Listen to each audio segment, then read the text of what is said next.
Welcome to Barrels and Banter, our brand new podcast. Sarah Miles from Sarah Miles Shooting and I, Celine from Wintercombe, have got together and we are going to be bringing you our all new podcast by absolute popular demand, I would like to say. I think 3 people have probably written to us on social media and said, you need to do a podcast. And those 3 people, thank you, here we are. So you better listen or it's going to be really awkward. Literally, I've had 1, you've had 2. I thought you were going to just say hundreds of people have messaged us, not 3. No, I think it's actually 3. Oh, well. However, maybe more will write in now. You never know. In this episode, coming up, we have got a pigsty poo in Confessions in the Field, a firing line debate where we are going to talk about drinking in the field, our field notes and anecdotes, what we've been up to this week. We are shooting it straight and myth busting, and then we will answer your questions. And I think one of them might not be a question because Sarah tells me she has a rather interesting confession at the end that someone has written into her. And she was laughing so much on a shoot the other day, she couldn't contain herself. And I really want to know what it is, but she's held it in and not told me because she has waited for this moment. First up is our firing line debate on drinking in the field. So, as you know, or may not know, if you're into shooting, if you go out on a pheasant day, game day, something like that, it's quite common that the guns, even beaters and pickers up sometimes, will have a little glass of slow gin, a little port, tipple, something like that, which is the norm, isn't it? It is. There is quite a culture of drinking, I think, around a shoot day. It's one of those where I've actually seen people, I don't know if you've seen this, I've seen people have shoot drawers made that take bottles of things like Bollinger. Mm-hmm. So they go into their own little padded compartments. With all the glasses laid out. And then you would expect the shoot host, when you're having 11s or possibly stopping for lunch, to come out with those baskets. I'm sure you've seen the baskets, all the nice cut glass crystal around the outside, 4 different lots of drinks in the middle, doing slowgasms and various different options. And I think it is one of those things that a lot of people participate in. I do think nowadays shoots have started to bring in non-alcoholic options. Yeah. But it is something that you do see regularly. But you and I were talking about this the other day, and you came up with a very, very valid point about stalking. Yeah. So obviously it's for us and for anyone else, like you say, we find it the norm on a pheasant shoot.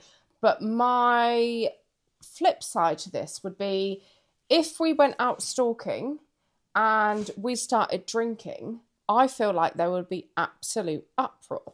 When it comes to rifles, so let's say stalking or foxing, range days, target shooting, anything like that, I feel like there would be absolute uproar. Well, if someone turned up to the range that you work at, and they turned up and they had a hip flask, they'd be kicked out. They took a little swig, but they took a little swig before they got in there, would you be thinking, oh, I'll have one too? No. But if you were on a shoot day and you were with the guns and someone pulls out a hip flask and has a little swig and says, oh, do you want a little swig too? Damn straight. I wouldn't straight in there because I can't stand slow gin. I'm probably one of those people that it's a real anomaly. I just can't do spirits. Yeah, but you're off your head sober, so I don't think it's wise for anyone to let you drink. It's just not worth it. But I do think that people do. It's not uncommon. And actually, there's a couple of shoots that I go to where the pickers up almost are actively chomping at the bit to get to 11s so they can have a slow gin. And I feel like if you turned up on a pheasant day and the host didn't have any alcohol, that would be weird. People would be like, oh, this this is weird. Why is there no tipple going on here?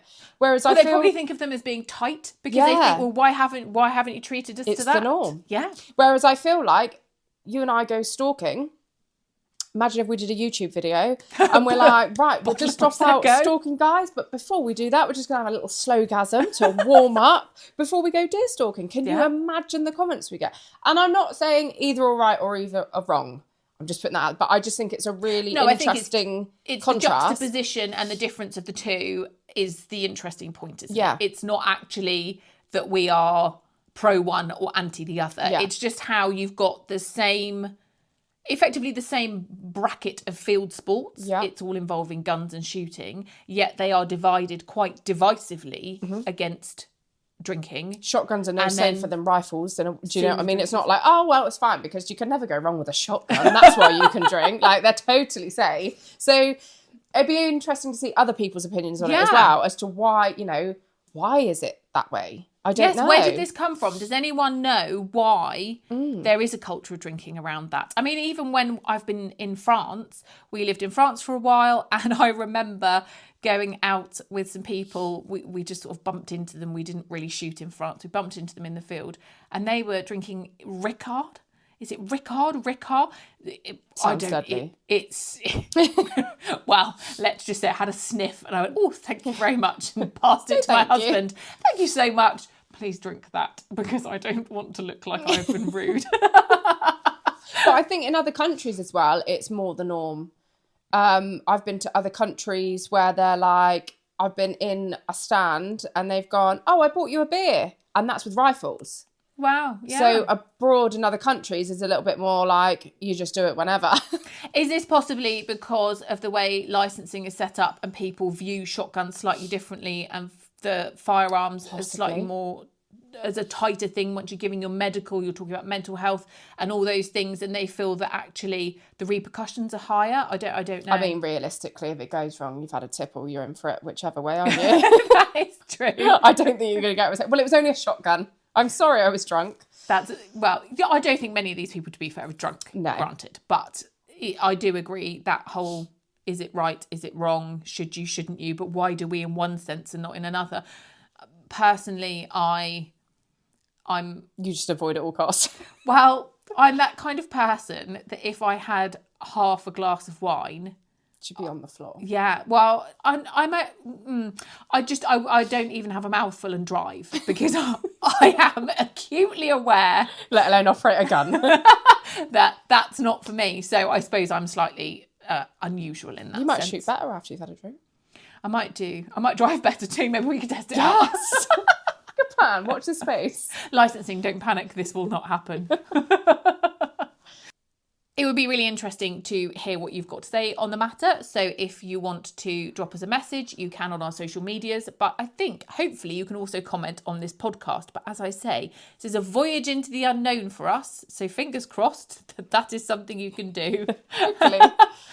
Tales from the Field, a pigsty poo story. It was someone I know, but I'm not supposed to say that bit. So just You're going to throw them under the bus as well? Yeah, you can just start picturing that. We were on a shoot day in Scotland, and it was just one of those days where we had a really, really long trip all the way through the moor. We have gone on for miles and miles. We're zigzagging through, and somebody in our car was quite in need of the loo, having had quite a severe night the night before. Okay. There are no trees. There really is nothing to hide behind. Just in the worst location at the time. Literally just like a sheep. Nice. And they generally don't stay still. Excuse me, could you just wait there, mate? I just really need a poo. There's a ditch every now and again. But the problem is we're a convoy of about 12 cars. We've got pickers up. We've got the beaters have gone ahead. But there's then all the guns. Then there's a shoot host. Then there's this, there's that and the other. And we got to where we were about to walk up, and we were actually going to stand behind blinds on this one rather than in butts. So it wasn't even like he could just kind of tuck in there. We've all been there. So we were going to go up to the blinds. He dashed off towards this pigsty, right on the edge of the moor. We've come round in this loop, and he just disappeared for a while. Well, we obviously all knew what was going on. We go off, we get up to the blinds, and when we come back down later, we ask him if he's okay, and he said, yeah, I'm okay, but I feel incredibly sorry for that pig. What I've done in there. He did it in the pigsty. Can you imagine if the farmer came back? Right, the pig was on the outside watching him. I was going to say, was the pig in there? No, he's inside the pigsty. Look at him like, why are you in my house? The pig was on the outside. He said it was so bad he had to find some stones to create a poo grave. He felt so embarrassed that the pig was going to have to sleep next to it. So he just cordoned it off. He created biohazard zone. A semicircle round it of stones. Oh, it did tickle me pink. There you go. Are you sure it wasn't you? Yes, I'm. I'm absolutely sure, thank you. Oh, I'm crying already. Oh no. Well, thank God there was a pigsty. Can you imagine? Where would he have gone if not? I wouldn't even want to. Broad daylight. Excuse me, guys. I'm just gonna. Our condolences are with the pig at this time. Every time we pass the pigsty, when we get to the far end of the moor, I think, oh, that poor pig. That poor pig. I wonder if he's still alive. No, someone's had to eat that poor pig now. Oh, God. That's festered in it. It didn't taste like pork and apple, I can tell you. About this week, you have been doing what? I have been picking up at your shoot, funnily enough. That's true. Was this my third day out? I can't remember. So you do shoot a couple of days a week, but I can only do like 1 day a week. I'm not doing so many days just with work and things like that. Lazy. Yes, lazy, sorry. So yeah, out picking up. I feel like I've royally stitched myself up this No, you stitched season. everybody up. I've stitched it. No one's happy with me. Everyone in the Beaters Lodge is like, this is your fault, Sarah. Uh-huh. Because I was feeling very smug with myself because last season, I managed the entire season with not a single rainy day. I didn't break the waterproofs out once, not even a drizzle. And I also did the entire season without one injury to my dogs. So I was like, this is a dream. Yeah. However, that came crashing down on me on day 2 of the season this year. Because when I say the heavens opened, my God, I was wet through to my pants. It was biblical. Even the waterproofs went, nah, I'm out. I'm just not going to be waterproof anymore. I can't We're bailing at this point. Thank you very much. Too much. And on the first or second drive of day 2, my dog managed to rip a big hole in her leg. Straight through the shoulder. Straight through the shoulder. Must have run into a stick. It must have been a stick or something like that. Yeah, I don't know what it was. So I was like, great, this is really karma for being so smug, isn't it? I've learnt to keep my mouth shut now. So we stapled her back together. Yeah. Cleaned it, stapled it, antibiotics, everything like that. And then the dog decided, do you know what? I don't want to come out for another wet day. And I know. Oh, hang on a minute. Fast forward a week and I'm saying, oh, don't take the staples out, leave them in, make sure that everything's okay. If you could just try and get her to a week and then take them out one by one really slowly. Yeah. Bearing in mind Sarah's next day out with me was going to be 10 days after said accident. I thought we were on to a You'll winner. be fine. So we got to day 8. Yeah. It looked immaculate. Well, the eve of day 8, before day 8, it looked immaculate. And I thought, this is great. Then I got her out the kennel in the morning. I thought, I'm going to cut one staple just to see, does it look good or does it not? But oh, no, 8 days in, she thought, you know what, I'm just going to rip those staples out because, to be quite honest with you, I don't want to come out picking up in the rain. I think she's seen the Friday weather forecast, which was considerably worse than the previous Tuesday. Yellow weather warnings. And She's like, I'm bailing. but thankfully we did get some new waterproofs in the post, both of us. So we were dry. Yeah. She was quite happy because she was was dry at in the her- kennel. Yeah, she was tucked up at home in her kennel. And now we await this week. Licking her lovely Manuka honey that I've been putting on it. She's like, oh, this is very nice. I'm not quite sure that's how the healing process works, but you know, So, we can give it a go. Yeah, I've not had a good start.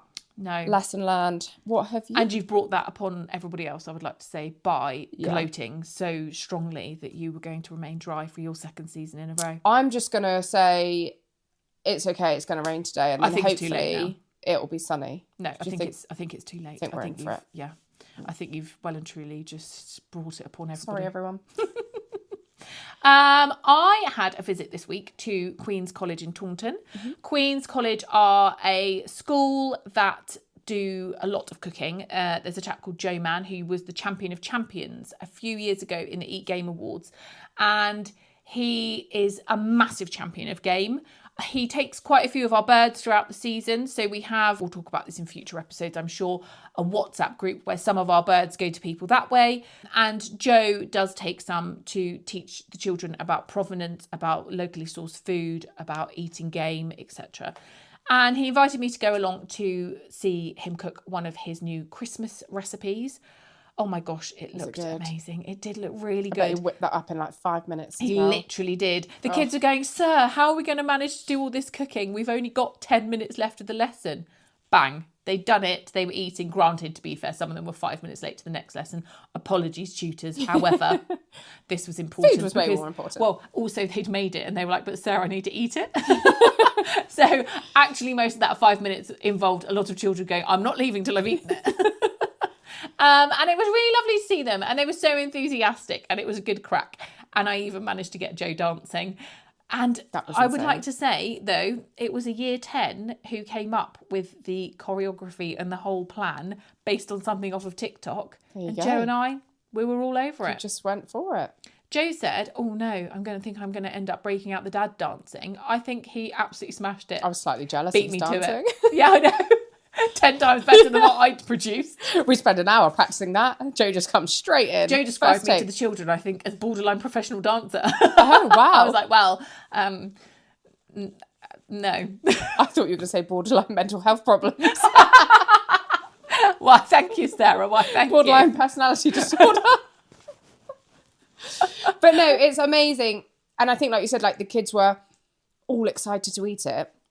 But it's become the norm to them to do game there now, which I think because they're introduced to it from day one there, it's not like, what is it? And they're coming through the prep school and they're now cooking game from the prep school. Yeah. If we ever shoot a deer, which you and I have shot a roe before and dropped it up there, and he's hanging that carcass in the classroom, they're talking about the joints, they're talking about what you can get off of this. And then they will have a butcher come in and butcher it with them. And so the entire breaking down of a carcass is done in front of them. It's not that he is just opening the fridge and out comes a vacuum packed whatever and he says, let's cook with this. With those pheasants, they were plucking them, they were debreasting them, they were field dressing. They're doing all of those things in the classroom, and which I think is fantastic because I think a lot of schools don't do that. That just doesn't happen. And I think that's where this perception of like, where does meat come from? It comes from Tesco's and it just ends up on your plate because they don't see that process. And then the thought of plucking a pheasant or doing a deer, they're like, oh, that's disgusting. But when you expose them to it at a young age, it's just the norm, isn't it? I've got a very funny story. I'm really sorry to drop you in this, but I will just put it out there. Who are you dropping in? Well, my nephew. Oh, I thought you were dropping me in something then. No, don't panic. So many years ago, my nephew, now at university, so he's like 19, he would have been about 6 or 7 when we had moved to France and we had chickens in the garden. And one day I said to him, oh, do you want to come out? He was on holiday. Do you want to come out and get the eggs from the chickens with me? And he went, no, my eggs come from a supermarket, thank you. And I was like, oh, okay, your eggs come from Waitrose. However, I don't think he'd put 2 and 2 together. They don't. And he just said, well, they come in a cardboard box. And I was like, yes, mine can come in a cardboard box, but we take the cardboard box to the chicken, put the eggs in it, and then take it back into the kitchen. And that whole process is quite interesting to a child who doesn't necessarily put 2 and 2 together.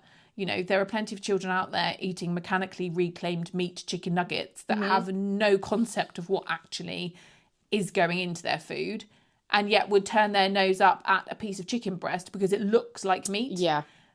However, it's much better for you. And then if you then put things like game on top of that, if you're eating venison that is effectively grass reared, you don't need to write it on the packet. We all know it's grass reared because it's lived a completely wild and natural life. And so Joe is doing all of that, and it was just really lovely to go along and see the kids and see what they could create. They are far better cooks than me. Okay, so next up we've got our shoot it straight section, and we are going to be myth busting that gundogs think fireworks are a shoot day. Celine. I'm going to get on my high horse. She looks angry about this already. When we talked about what we were going to talk about, I really struggle with this one. I'm probably going to lose loads of followers because I know that some of you do post pictures of your dogs in the garden saying things like, oh, my dog was looking for a pheasant. Dogs' ears are too clever for that. Yeah, but also, like, if I listen to Mozart, I don't think it's Eminem. They just don't sound like each other. They are completely different things. They just don't. She's getting so mad. I'm actually going to get so angry. I've lost the ability to speak, which is not ideal for a podcast. But dogs, all their senses are heightened. Like dogs' senses, their sight, their smell, their hearing are so good. I mean, I've known dogs that start barking half an hour before I've heard the thunder because they've heard it coming. Like their ears are that good, they can tell the difference between a firework and a shotgun. But I've got a dog that does not like rifle shot. Mm-hmm. Shoot a rifle, legs it. Shoot a shotgun, sat there. Yeah. Absolutely happy. Well, if they can tell the difference, which, to be fair, are quite different sounding things, between a rifle and a shotgun. Yeah. They can tell the fairly difference. sure they can tell the difference between a shotgun and fireworks. And they can tell the difference between a starter pistol as well. So a blank pistol. I have a dog that doesn't like starter pistols. Whereas I had a dog that I tried to discreetly do it, but it would just look at me going, well, I know something's going to come from you. Because I know the sound of that bang isn't a pheasant dropping. It just knew that that bang meant it was probably going to be a dummy or something. Well, and also if you've got those dummy launchers, they sound different again. Dogs know the difference in dummy launcher. You know, they tend to look towards the dummy launcher. They don't instantly look in the sky, etc. It gets my goat. I really do struggle with it. I think around what I need to do around bonfire night, I just need to come off social media because around bonfire night, I am really desperate to comment profusely on other people's posts. Yeah. But I'm not that person because I'm well behaved. We will come to this in another podcast, to be fair, about not well-behaved people on Facebook, but that's another rant for another day. We haven't got all day. No, we haven't got all day. For today's rant, it's just about me trying not to rant I think it's a bonfire night thing, though, because this is off topic slightly, so I'll just touch on it. But every year, oh my God, it's so inconsiderate that people are letting off fireworks. My dogs are scared. It's like, come on, it happens every year, same time. Let's just get over it. And if you have got a scared dog, you can go to the vet and you can get medication for it. And let's be honest, you get thunder and you can get thunder shirts and things. I had, again, I feel like I'm throwing a lot of people under the bus here. Jesus. This woman's never going to listen to it. She's probably a good 80, so I don't imagine basically we're on her whole wavelength. Podcast on confessions. I think she's also probably a member of PETA, so I think it's highly unlikely that she's going to listen to this. Somebody in my parents' village that wrote on Facebook on bonfire night, "You're killing all the birds are falling out of trees because they're scared of the fireworks, okay? And the badgers are running underground to die." Well, I am yet to go and walk out after a thunderstorm and just find corpses everywhere. And I'm thinking they're not that dissimilar. Fields full of dead animals. Yeah. Now, obviously, again, I'm sure a badger can tell the difference between a firework and a thunderstorm. But they're still bangs. They still are similar things. And I think... I've not seen anything die of a heart attack yet. No, neither have I. So, yeah, if you feel strongly one way or the other, we would also like to know. I feel like if you feel really strongly that I do think that fireworks are very akin to shotgun shooting, then I would really suggest like you get your dog's hearing tested. No, I would like you to just consider to write into Sarah because I may have to block you. Thanks. Just send me all your messages. She watches her followers plummet off the face of the earth. Goodbye, everybody. This has nothing to do with me. Good to know you all. Thank you. Good topic, though. It is a good topic. It is a good topic. But I suppose that is, having an opinion is always going to be slightly divisive, isn't it? We love an opinion. Well, and a rant. And a good rant. We love a good rant. I love a good rant. Final segment of our podcast. Here we go. How did this disappear so quickly? It's flown by. I know. This is Confessions and Questions with Sarah and Celine, and I will start with a question. Okay. Somebody sent me a message saying, "I'm going beating for the first time next week. It's my dog's first time too. How do I not completely humiliate myself?" Leave the dog at home. We've all worried about it. Go beating without the dog. Wow. Well, to be fair. Can't go wrong then, can you? That's true. We've all had a dog humiliate us. You will not be alone. It's a really tricky one, isn't it? Because I think naturally you don't really know what to expect. You don't see, I suppose, if you've never been beating yourself. And the dog's never been out. Yeah. I feel like if it was me, I would go alone without the dog the first time, only because I'm a bit of a worrier. It's a bit of a combination, that, isn't it? First time for both of you. Mm. And I've always said to people, they've always said to me, "Oh, how do you know when your dog's ready for the field?" I'm like, well, you kind of don't, because it can be going so well at home and that dog can be on the button, and the minute you go in that field, it is just going to go out the window. So true. Because it's so exciting. They've never done it. So they're like, oh my God. And somebody said the other day on a Facebook post that I was reading, and it said, nothing prepares a dog for the field like being in the field. Yes. You can do pretty much all the training you could want. You can use all the dummy launchers, but actually the heightened excitement of the day, the guns, the number of people, the number of other dogs, the sights, the sounds, the smells. Birds flying everywhere. There's an awful lot going on there that actually does rev everything up to the next level. So if it was me, I'd leave the dog at home and go on my own the first time, to be fair. However, I'm not saying that that's necessarily what you want to do. I definitely would keep my dog on a lead because I would just be so worried. For that first time, I think I would want to know when was appropriate by looking at other people about letting them off. Double check that my dog was going to be sensible. So maybe even at the very, very end of the drive, if you know the whole drive has been done and all of the birds have been pushed through, if the keeper said, we've completed that drive, i.e. they haven't pulled out early, then you might think, I'll let my dog go just to make sure that I could just do a quick recall practice. I could just let them sniff around at my feet and then just make sure they come back and that everything's good, pop them back on the lead and on you go. It's also a bit of swings and roundabouts, isn't it, as well? Because you kind of, they're so heightened and they've got so much energy, you almost do want to let them off the end, just let them have a little bit of a burn off, just to burn a little bit of energy off. Otherwise, they're like a coiled spring all day on the lead, like, please just let me go. That's very true. I think, yes, okay, so probably in that sense, in a very controlled sense, but I don't think I would let my dog off a lead during a drive, even if the gamekeeper said, oh, it's fine, because I would just be thinking, I'd wait till after the drive. I just don't know. What if they didn't come back? What if they ended up in the next drive? You won't be going beating again. Be your first and last day. But from your point of view, I think it's good fun, you know, make friends, enjoy it, chat to people, find out other people's experiences. And just go, I've never done this before, so please help me, tell me if I'm going wrong direction, what I need to do. Take me under your wing. Yeah. Teach me, let me know what I need to do. And also if you can find someone that's politely constructive that can say, oh, you know, in that situation, you should have done this, or it would be helpful to do that, then you'll pick it up in no time. Beaters work as a fantastic team. So they're not going to want to leave you on your own because the whole point of beating is to work as a team. You're working as one. I also would say, though, in that sense, we're very lucky that our gamekeepers are all quite calm people. The ones that we've had are generally really, really nice people, generally quite calm. But you do get your chef-style gamekeeper. It's not uncommon.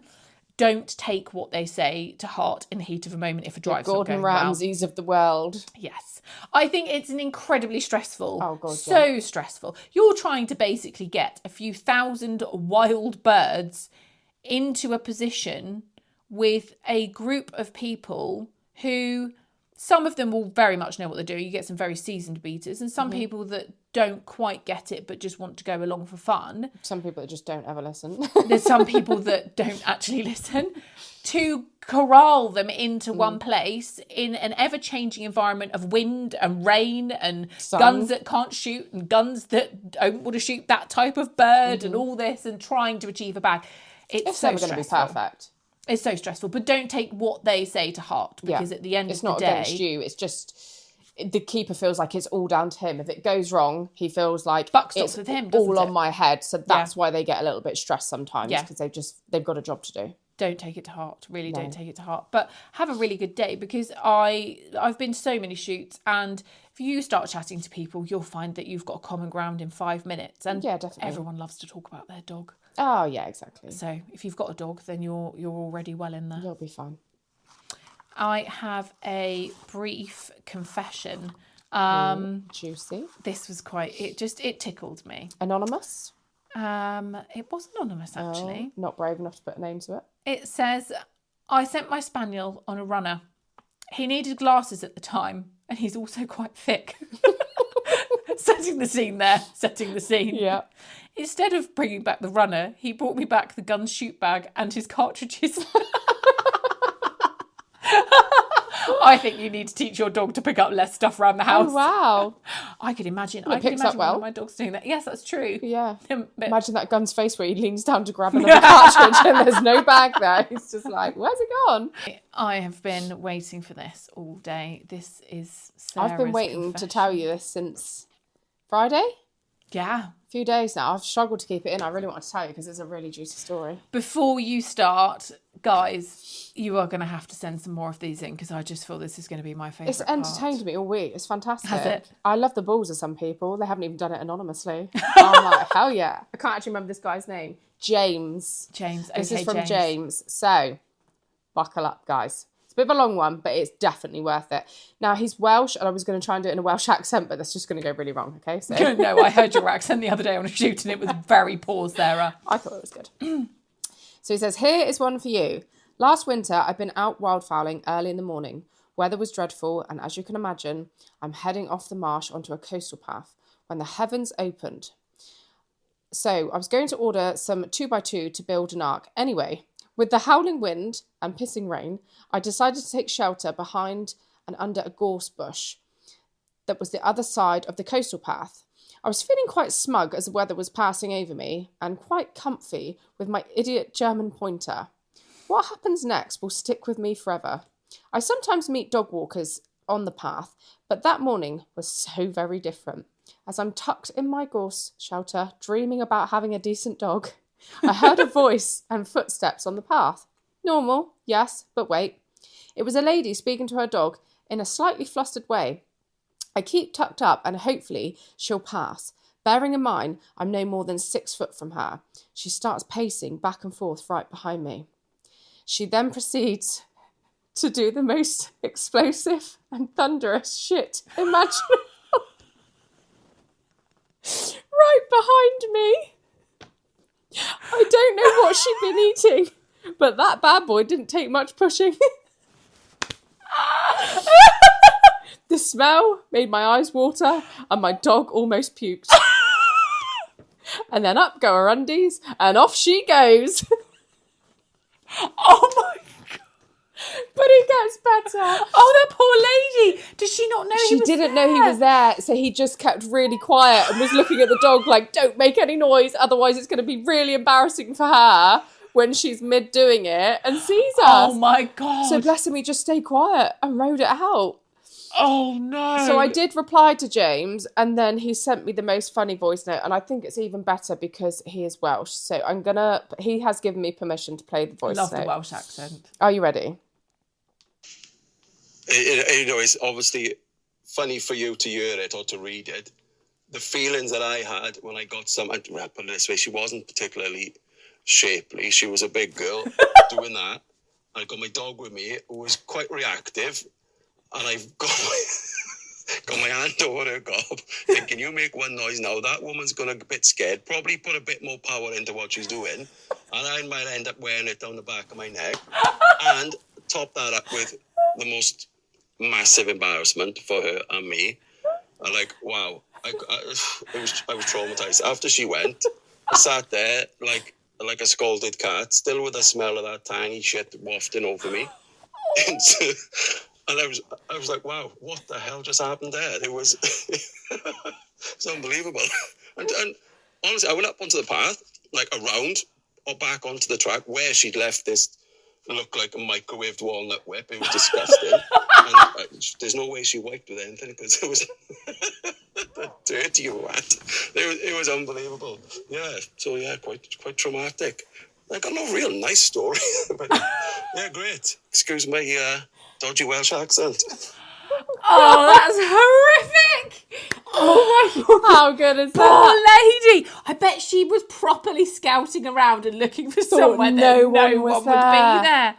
What would you do? It's no different to imagine if we were in a high sea and someone decided to squat at the bottom. I have a confession. What? Oh. No, I'm not that lady. I did once go on a dog walk with someone and I was so caught short. We just got out of the town and I went onto a footpath and I was just like, I'm just going to have to have a wee. I'm just going to have to do it. Yeah. So you I needed squatted, the wee. Yeah, I squat down to have a wee. Yeah. Just as a couple come round the corner and they stood there and they didn't know if they should go forwards or backwards and this bloke was just going, oh, sorry, it's fine. Carry on. And I then you got great stage pelvic fright. floor. I literally clenched, pulled up my trousers, pair of jeans. I'm running up the hill. I'm holding my trousers up because I dare not attempt to stop and tie them up. I literally jumped over a 5-bar gate. My 2 friends were stood by this gate, wetting themselves with laughter because they walked ahead so I could subtly have a wee. I've jumped over the gate and I'm literally on all fours, hiding by this hedge. Just like, no one's going to see me. When I finished my wee by that hedge, and I was like, I can't come out. We've got to let them go ahead. Go past, so let them go ahead, it's fine. The entire flipping walk around Abbotsbury is completely in the open, and they were just ahead of us. And it didn't matter how slow we attempted to go, they kept turning around and looking at us. But it was the man's face where he went, no, it's fine, carry on. And I just was like, oh, thanks, mate. Yeah, don't mind me. But they were probably only about 15 metres away, so they just got a full moonie because I was like, I'm just gonna have to go. Big old white booty. Winter hasn't seen the sun for a while. Proper classic. I love these dodgy little stories. Oh my gosh, you need to send us some more because we need these giggles. We're here for it. God. We are all over this. You can do them anonymously. I know we did put a link in the other day, but if you do want to send us a message and don't want to be named, although I only gave James's first name, just say, please keep me anonymous, and we won't actually read out your full name. We won't. Because it is a little bit of a nightmare for us to keep putting those anonymous links in. We will try and put some anonymous links, so sometimes on our Instagram, where it does come through anonymously. However, if you find us in a different sense, or even just send us an email, our emails are out there. Emails are out there. You've got my Instagram, Sarah Miles Shooting, Celine's, which is Wintercombe, Facebook. Send us a message. We want all your dodgy stories. We want everything. We want it no matter how bad it is. Yeah, we want the worst of the worst. So stay tuned for next week. Well, maybe not next week, Sarah. No, okay, I'm being a bit... maybe not next week, Sarah. Remember, we're in the shooting season. Oh, I thought you were just going to edit this all together tonight. Bish, bash, bosh, job done. No, doesn't work like that? Okay. Tune in for next month's episode. Tune in for the episode when we are next together and have 5 minutes. Yes. Thank you very much. Bye.